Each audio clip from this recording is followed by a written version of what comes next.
Captain Allison Wright sat in her command chair on the bridge of the Earth Defense Force ship Intrepid. She watched the stars through the main view screen as her ship moved through space. The Intrepid was on a normal patrol near the human colony on Proxima Centauri b. This colony was the newest outpost of humanity away from Earth. "Captain, we have unknown ships entering the system," said Officer Lisa Bell. Her voice was steady, but her eyes showed worry. "How many?" asked Captain Wright. "At least 15 large vessels, ma'am. They're moving in a perfect formation, nothing like I've seen before." Captain Wright stood up. "Send the standard greeting on all channels. Let's be friendly until we know who they are." For 10 minutes, the bridge crew waited. The unknown ships continued to move closer, but no answer came. "Still no response, Captain," said Communications Officer Peter Garcia. He tried again on different channels, but his screen remained quiet. The unknown ships were now close enough to see clearly on the screens. They were huge, at least 3 times the size of the Intrepid. Their hulls were dark purple with strange, glowing lines running along their sides. They moved together like dancers following a well-planned routine. "Captain, we're receiving a message," Garcia said suddenly. "Put it on screen," ordered Wright. The main screen changed to show an alien face. It had pale blue skin, 4 eyes set in a diamond pattern, and no visible nose. When it spoke, its thin lips barely moved. "Attention, primitive vessels. I am High Commander Vexcor of the Zenian Empire. For 10,000 years we have ruled the stars. You will surrender your ships and all human territories immediately. Resistance is pointless and will result in your destruction." The bridge went quiet. Wright took a deep breath and stepped forward. "This is Captain Allison Wright of the Earth Defense Force. We welcome peaceful contact with other species, but we do not surrender our homes or our freedom. Perhaps we can talk and find a way to—" "There is nothing to discuss," interrupted Vexcor. "Your species is new to space. You are weak. You will surrender or be destroyed. You have 1 hour to decide." The screen went black. Wright turned to her crew. "Send an emergency message to Earth, tell them everything, then contact our ships in the area. We need to prepare." "Captain," said the tactical officer John Reed, "there are only 4 other human ships nearby. We're outnumbered 3 to 1. "I know," said Wright, "but we won't give up without a fight." For the next hour, the 5 human ships moved into defensive positions near a dense asteroid belt. Wright talked with the other captains, making a quick plan. "The Zenians are overconfident," she told them. "They expect us to either run or surrender. We'll use that against them." When the hour was up, the Zenian ships began to move forward, in perfect lines. "They're sending a message, Captain," said Garcia. "Ignore it," Wright replied. "All ships execute Plan Delta. Let's show them humans don't follow the rules." The 5 Earth ships suddenly split in different directions. The Zenians, clearly confused by this move, took several minutes to react. By then, the Intrepid and 2 other ships had disappeared into the asteroid belt. "They're following our expected path through the asteroids," reported Reed with a small smile. "They took the bait." "Now," ordered Wright. The human ships fired from hidden positions among the asteroids. Their weapons hit the lead Zenian ships from unexpected angles. 2 enemy ships exploded immediately, as their engines were hit in exactly the right spot. "How did you know their weakness?" asked Bell in surprise. "I didn't," said Wright. "But most ships protect their front well and leave other areas less defended. I guessed they would be the same." The Zenian fleet broke their perfect formation for the first time. 3 of their ships were now damaged or destroyed, but they quickly regrouped. Energy beams shot out from their remaining vessels, destroying 1 human ship instantly. "We've lost the Challenger," reported Reed, his voice tight with emotion. "Captain, they're surrounding us," said Bell. "We can't stay here." Wright nodded. "We've shown them we can hurt them. Now we need to get this information back to Earth." She opened a channel to the remaining ships. "All vessels, scatter and head for Earth. Maximum speed. Don't wait for each other." The Intrepid shot out from the asteroids with the Zenian ships close behind. Its engines pushed to their limits as it raced away from Proxima Centauri. "2 Zenian ships are following us," said Reed. The rest are chasing our other ships. Divert power from everything except life support to the engines, ordered Wright. We need to outrun them. For 3 days, the chase continued. The Intrepid stayed just ahead of the Xenian ships.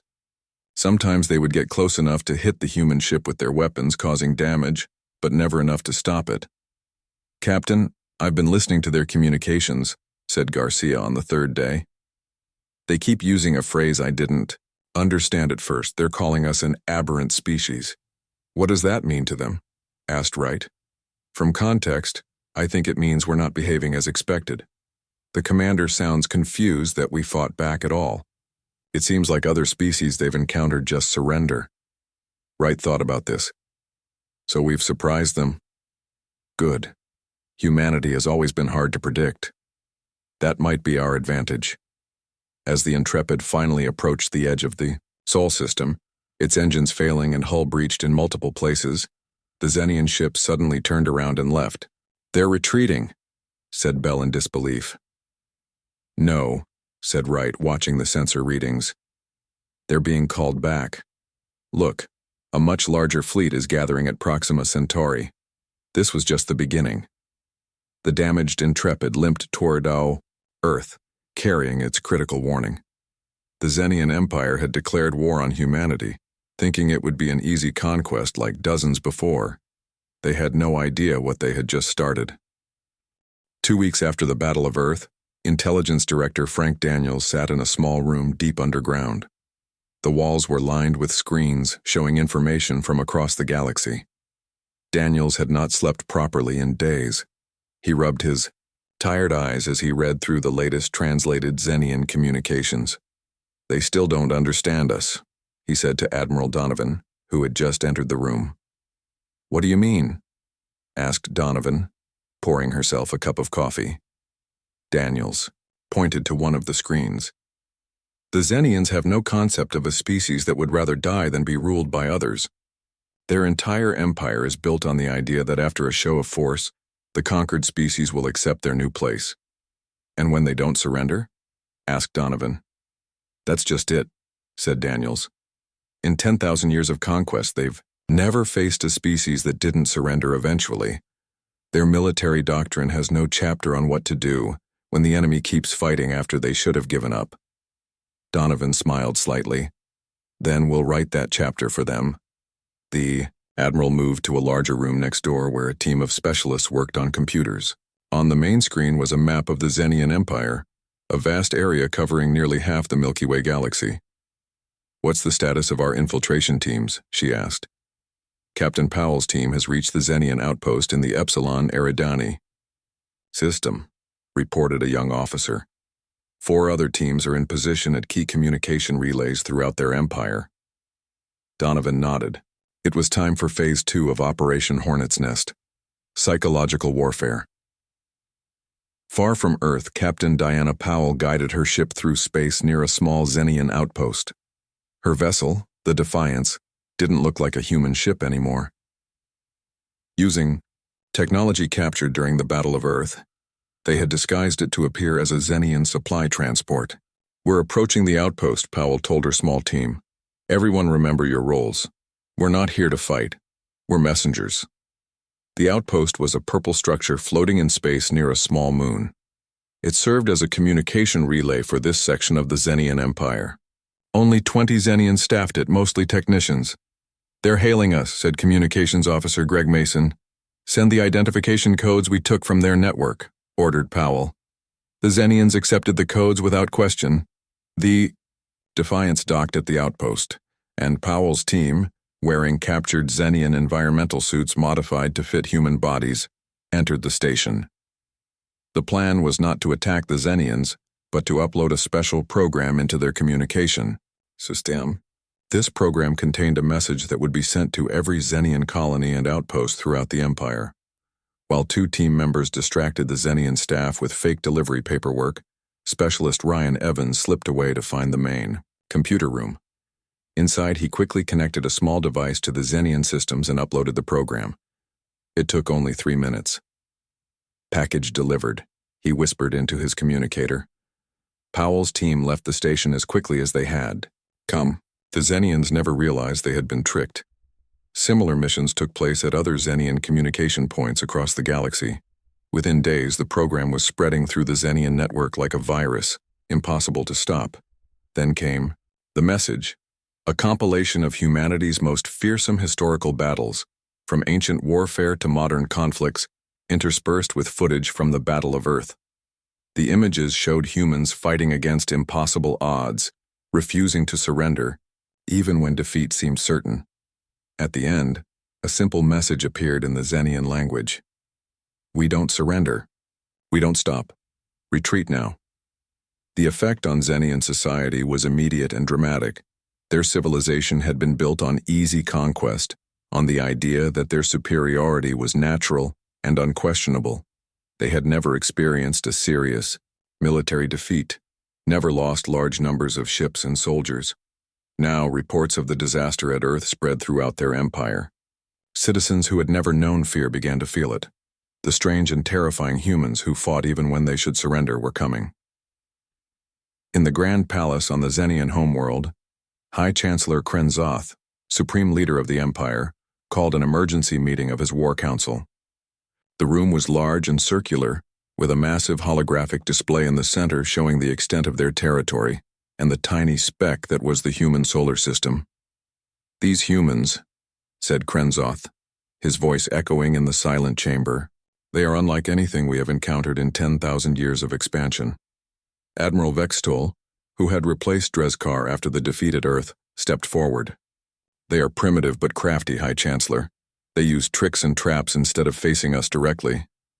And yet these primitives destroyed half our invasion fleet, Krenzoth reminded him. They fight like nothing we've encountered.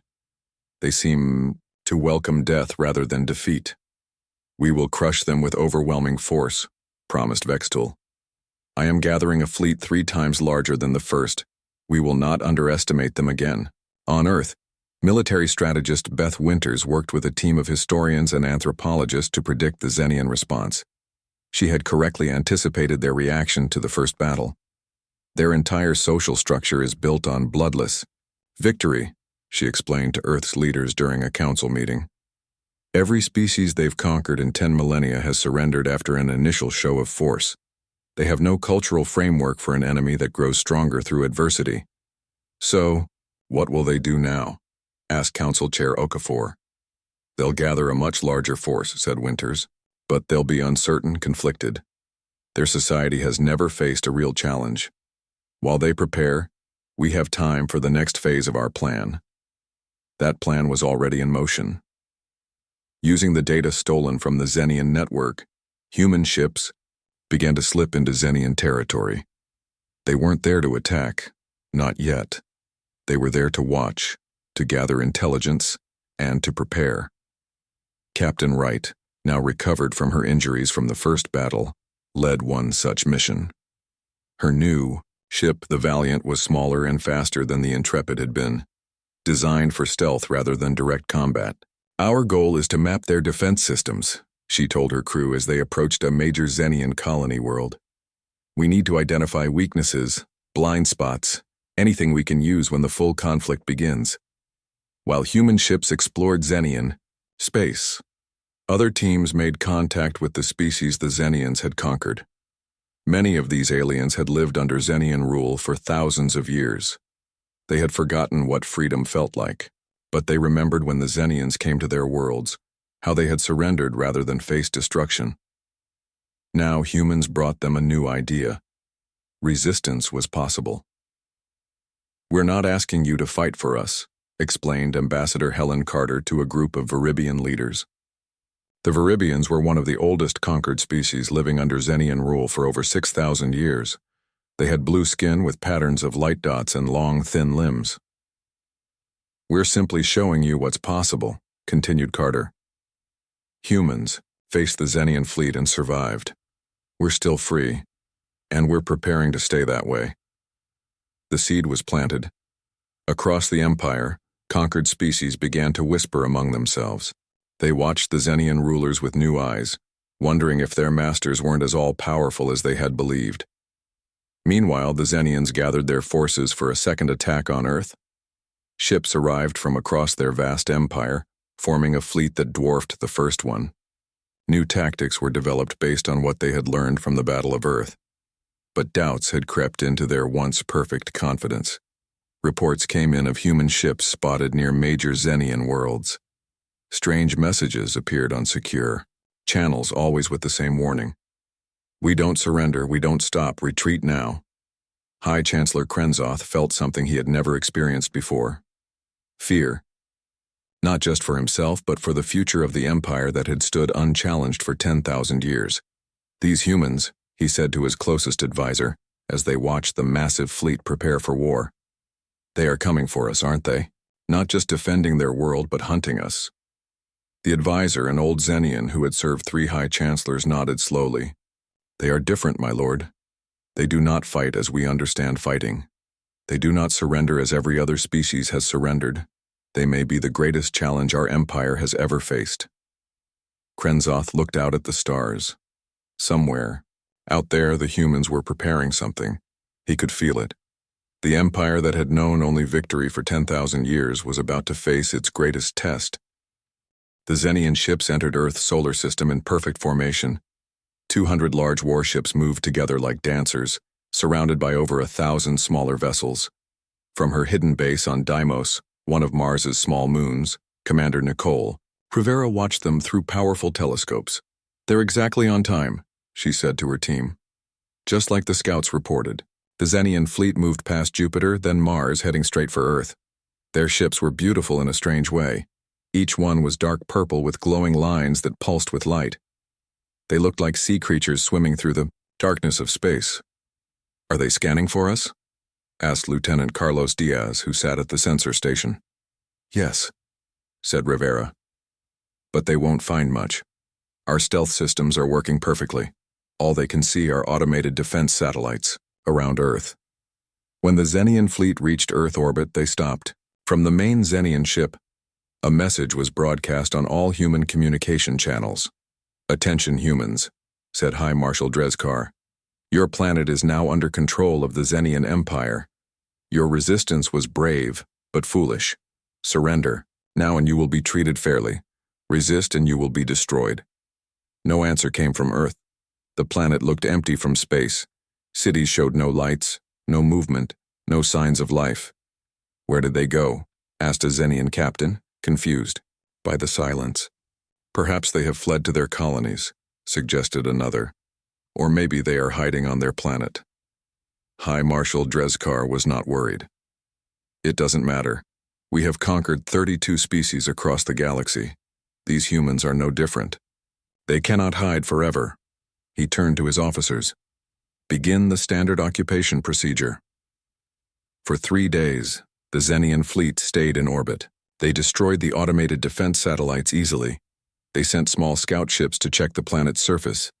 They found empty cities but no humans. On the 4th day, Drezkar ordered half the fleet to move down to low Earth orbit.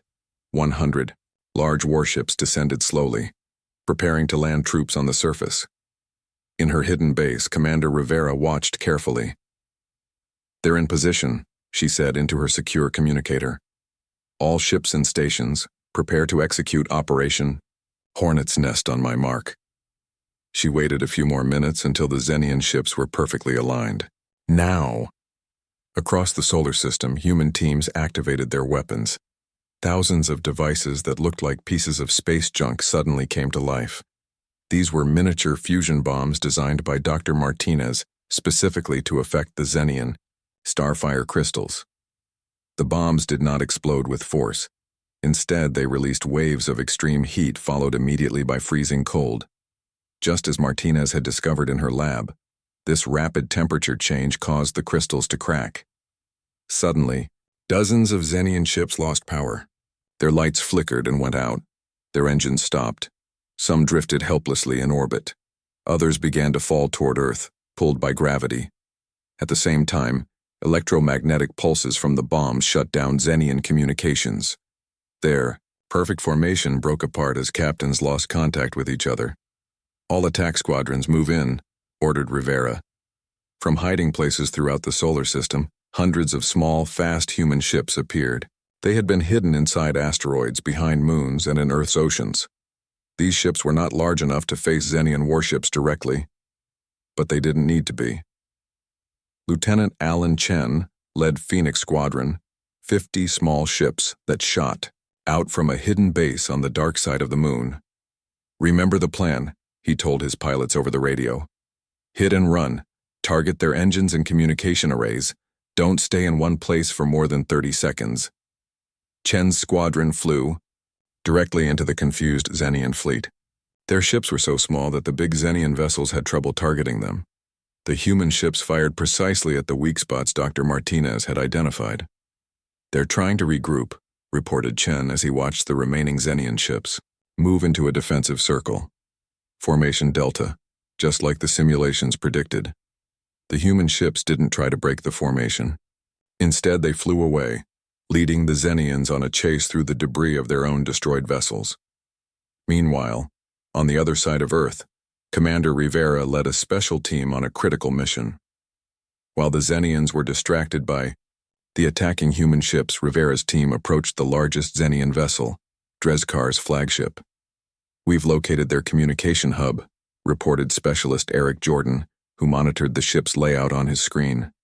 "It's near the center of the ship, heavily protected." "We don't need to destroy it," said Rivera. "We just need to access it."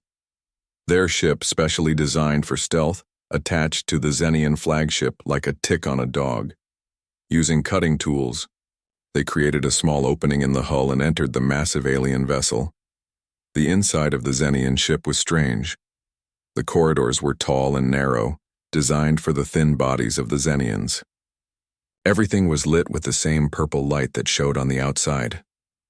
"This way," whispered Jordan, following the map on his small computer.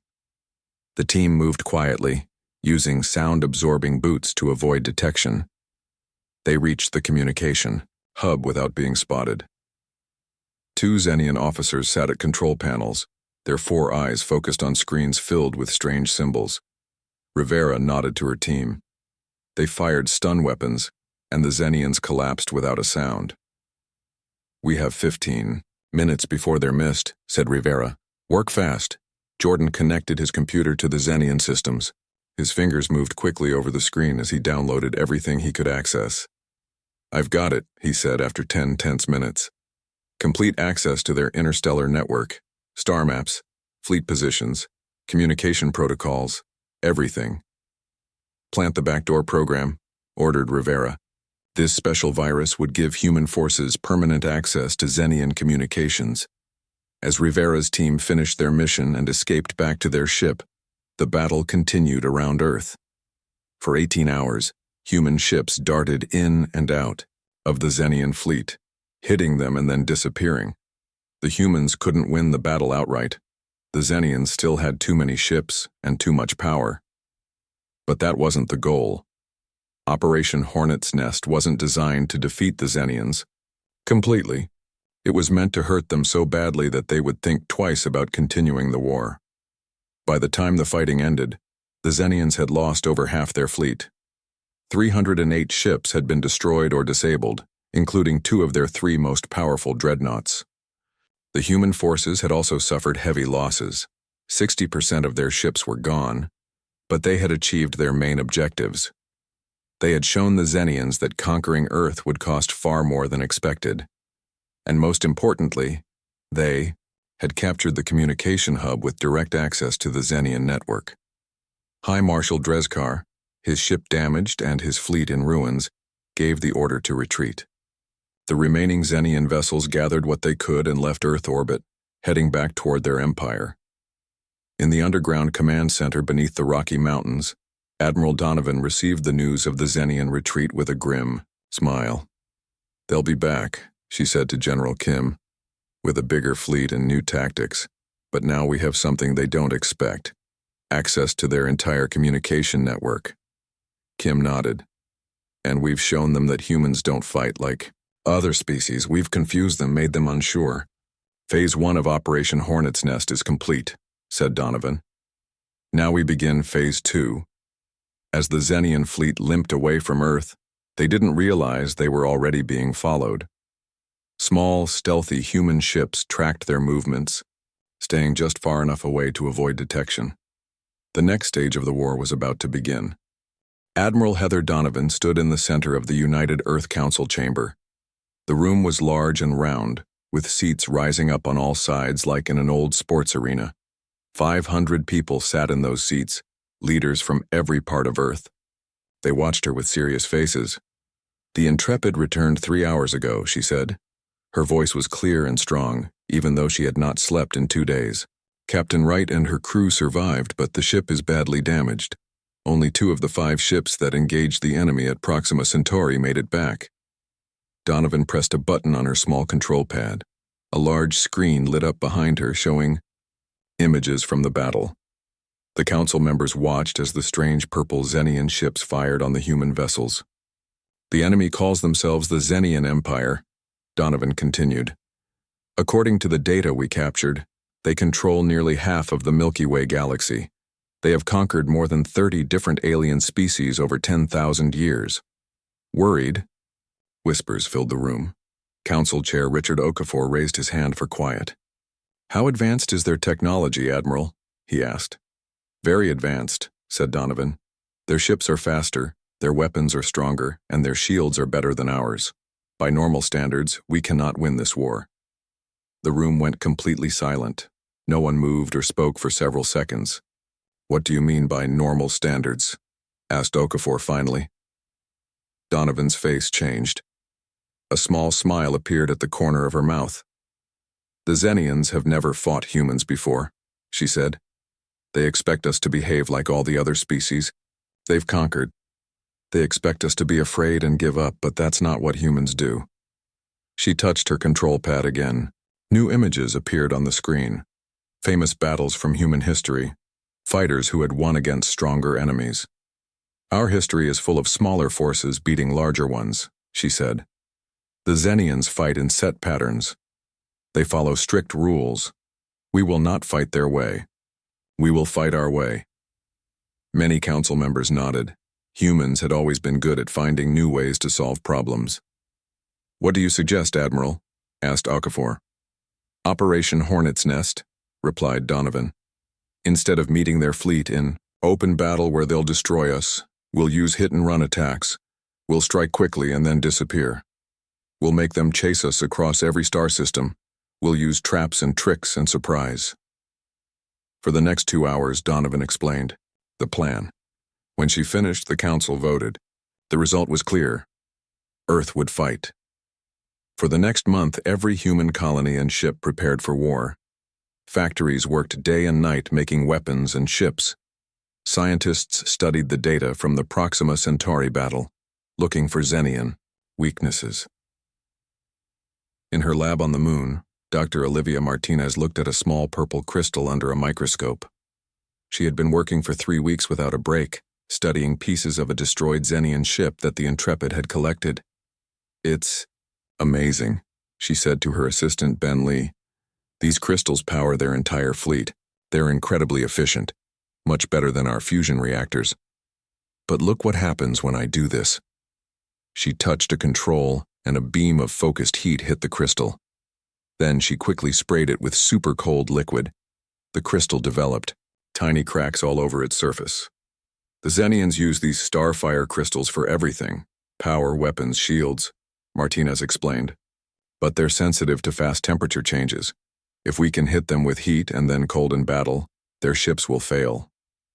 Meanwhile, in a secure room deep under the Rocky Mountains, General Samuel Kim met with Earth's top military leaders. They watched recordings of the Xenian ships in battle. "See how they always form the same patterns?" Kim said, pointing to the screen. "They value order and organization above everything. Their tactics haven't changed in thousands of years because no one has ever beaten them." He smiled. "But humans are different. We're messy, unpredictable, creative. We'll hit them in ways they've never seen before." On the other side of Earth, Captain Wright stood in front of 300 pilots. Her arm was in a cast, and her face still showed burns from the battle at Proxima Centauri. "The Xenians think we're weak because we're new to space travel," she told the pilots. "They think we'll follow the rules of space combat. They're wrong. Each of you will lead a small team of 5 ships. You won't engage directly with their big battleships. Instead, you'll target their support vessels, their communication relays, their supply lines. Wright looked each pilot in the eye. You'll be asked to take big risks. Some of you won't come back, but remember, the Xenians have never lost a war. They don't know how to handle defeat. If we can hit them hard enough in the beginning, they might give up. As humans prepared for war, the Xenian fleet grew larger. Ships arrived from across their vast empire, gathering at Proxima Centauri. Soon, 200 capital ships, 3 Emperor-class dreadnoughts, and over 1,000 smaller vessels were ready to attack Earth. High Marshal Drezkar, the supreme commander of the Xenian forces, spoke to his captains from the bridge of his massive flagship. "These humans are unusual," he said, his 4 eyes blinking in sequence. "They fought when they should have surrendered. 3 of our ships were damaged in the first encounter, which has never happened in an initial contact." He showed them the images of Earth and its colonies. "But they are still primitive. Their ships are small and few. Their weapons are basic. We will crush them quickly, as we have done with all who oppose the Empire." What Drezkar didn't know was that 12 small, human scout ships were hiding near Proxima Centauri, watching and listening. They recorded everything: the size of the Xenian fleet, their communication frequencies, their ship movements, their battle plans. Back on Earth, Admiral Donovan received their reports. She adjusted Operation Hornet's Nest based on the new information. "The Xenians will be here in 5 days," she told the Earth Council. "They expect to find us waiting in orbit, ready for a standard space battle. Instead, they'll find an empty planet." Okafor looked concerned. "You want to abandon Earth?" "Not abandon," said Donovan. "Evacuate. We move our people to underground shelters and off-world colonies. We make it look like we've run away. When the Xenians come to claim an empty planet, we spring our trap." "It's risky," said Okafor. "What if they just destroy Earth from orbit?" "They won't," Donovan assured him. "The Xenians don't destroy planets. They conquer them. They want our resources, our world. They'll come down to claim it, and that's when we'll hit them." As the Xenian fleet approached Sol, billions of people moved into vast underground cities or left on ships for distant colonies. On the surface, cities appeared empty, but below ground, humanity waited and prepared. In a small base on Deimos, Mars's tiny moon, Commander Nicole Rivera watched the first Xenian ships enter the solar system. Her team had planted thousands of special weapons around Earth's orbit disguised as space junk. "They're coming," she said into her communicator. "Get ready, everyone. Let's show them why they should have never picked a fight with humans." 6 months after the first battle, the second Xenian invasion force approached Earth. It was massive, 3 times larger than the first. 1,000 warships moved together through space, commanded by their most experienced admirals. They had studied human warfare methods and developed new tactics. Admiral Vextel stood on the bridge of his flagship, the Imperial Might. It was the largest vessel ever built by the Xenian Empire, nearly 20 miles long with weapons that could destroy a small moon. "This time, we will not underestimate these humans," he told his officers. "We know their tricks now. We are prepared." What Vextel didn't know was that Earth was nearly empty.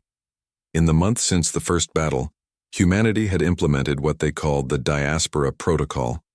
Using knowledge gained from the captured Xenian star maps, thousands of human ships had scattered across the galaxy. They established hidden outposts and bases on uninhabited planets and asteroid fields, even in the empty spaces between star systems. The goal was simple: make humanity impossible to defeat with a single strike. Even if Earth fell, humans would survive and continue fighting. As the Xenian armada entered the solar system, sensors showed them something unexpected. Instead of the hidden forces they had faced before, a small defense fleet waited in Earth orbit. Only 50 ships, facing their 1,000. "It's a trap," said Vextel immediately.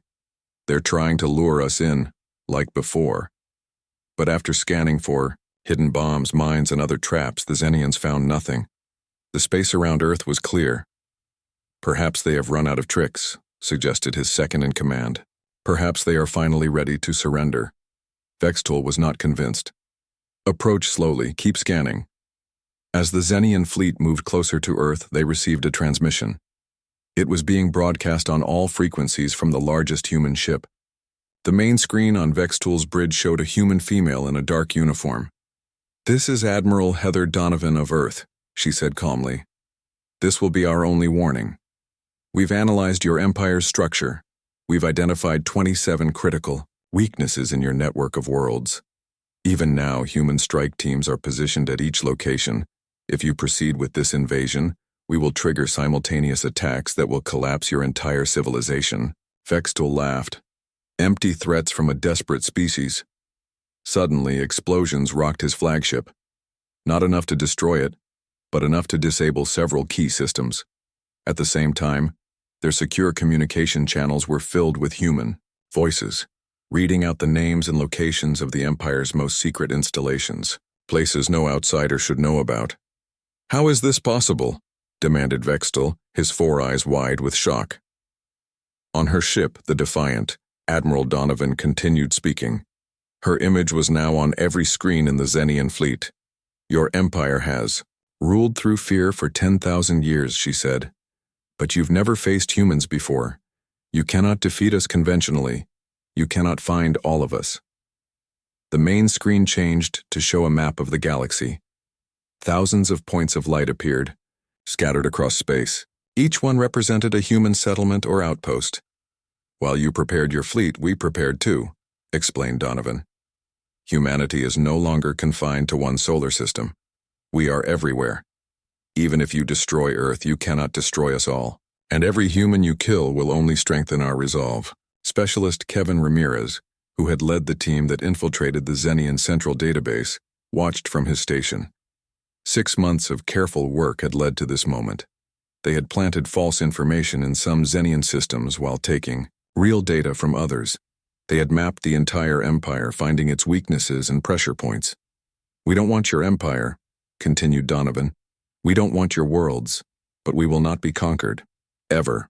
The transmission ended with a series of images. Earth's ancient empires rising and falling, humans enduring through disasters and wars, rebuilding from ruins time and again. A simple caption appeared in the Zenian language.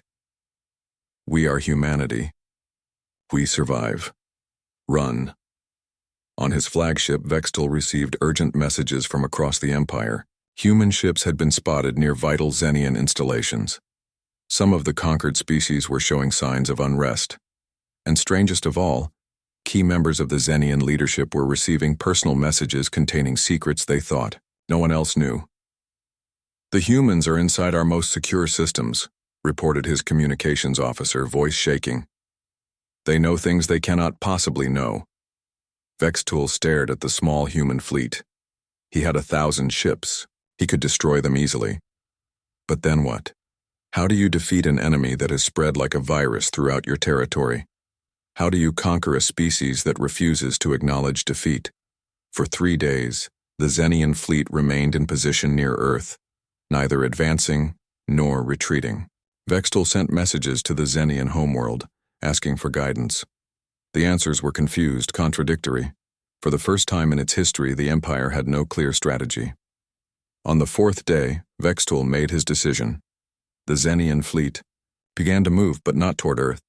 They turned and headed back toward Zenian space. "They're retreating," said Ramirez, watching the sensor readings. "They're actually retreating." Donovan allowed herself a small smile. "Not retreating, regrouping. They'll be back eventually. But we've bought time, and in war, time is often the most valuable resource." The Zenian fleet disappeared into deep space, leaving the Sol system untouched.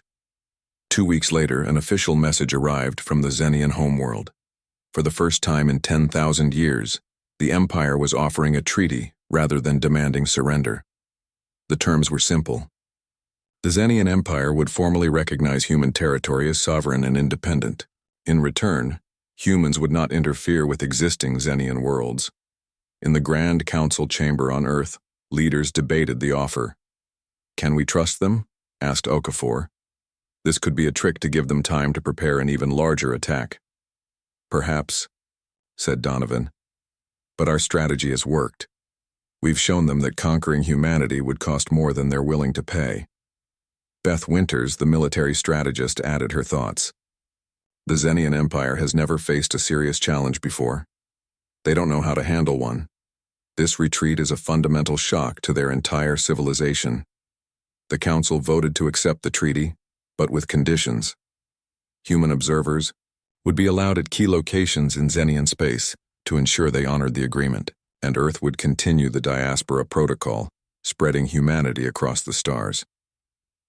1 year later, Admiral Donovan stood on the observation deck of the new space station orbiting Earth. Next to her was Ambassador Zeltor, the first official, Xenian representative to human space. Your species confuses us, admitted Zeltor, his 4 eyes blinking in sequence. You were outnumbered, outgunned. By all logic, you should have surrendered. Humans don't follow that logic, replied Donovan. Throughout our history, we've faced disasters, wars, plagues. We've nearly destroyed ourselves more than once. But we always survive. We always rebuild. The High Chancellor believes you plan to collapse our entire empire, said Zeltor. Is that true? Donovan smiled, but didn't answer directly. Let's just say we're glad it didn't come to that. In truth, Operation Hornet's Nest had been partly a bluff. Humans had infiltrated many Xenian systems, but not as completely as they had claimed. They had found weaknesses, but exploiting them would have been difficult and costly. But the Xenians didn't need to know that. The myth of humanity's reach was now spreading throughout the galaxy. On worlds the Xenians had ruled for thousands of years, the conquered species whispered stories about the humans, the one species the Empire couldn't defeat. In the centuries that followed, the balance of power in the galaxy changed.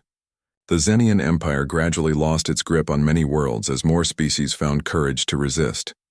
Humanity continued to expand, not through conquest, but through exploration and alliance. And throughout all of known space, one lesson was learned, and never forgotten. When confronted by humans, the wisest course of action is simply to run.